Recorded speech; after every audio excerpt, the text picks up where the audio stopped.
WMF രക്ഷാധികാരി ശ്രീ ഹരിദാസ് കണ്ണോത്തിന് ഈ വർഷത്തെ ഇന്ത്യൻ അസോസിയേഷൻ നിക്തയുടെ ദീപാവലി ചടങ്ങിൽ Nobel Indian of the year 2024 എന്ന പദവി നൽകി ആദരിച്ചു.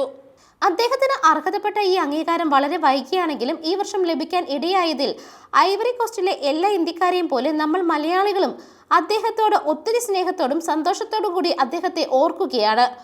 ഐവറി കോസ്റ്റ് ഇക്ത ഇന്ത്യൻ അസോസിയേഷൻ സ്ഥാപിക്കുന്നതിൽ ശ്രീ ഹരിദാസ് കണ്ണോത്ത് പ്രധാന പങ്ക് വഹിക്കുകയും ആദ്യത്തെ ഇന്ത്യൻ കമ്മ്യൂണിറ്റി ഇവന്റ് സംഘടിപ്പിക്കുന്നതിൽ അകമഴിഞ്ഞ് സംഭാവന നൽകുകയും ചെയ്ത വ്യക്തിത്വമാണ്. നിലവിൽ Indian chamber of commerce Ivory Coast ചാപ്റ്ററിൽ വൈസ് പ്രസിഡന്റായി അദ്ദേഹം സേവനമനുഷ്ഠിച്ചു വരികയാണ്. WMF ഐവറി കോസ്റ്റിന്റെ രൂപീകരണത്തിന് വേണ്ടി പ്രധാന പങ്ക് വഹിക്കുകയും അതിനായി തുടക്കം മുതലേയുള്ള അദ്ദേഹത്തിന്റെ സേവനവും കരുതലും സംഭാവനകളും ഈ സമയത്ത് WMF ഐവറി കോസ്റ്റ് ഘടകവും ഓർക്കാൻ ആഗ്രഹിക്കുന്നു.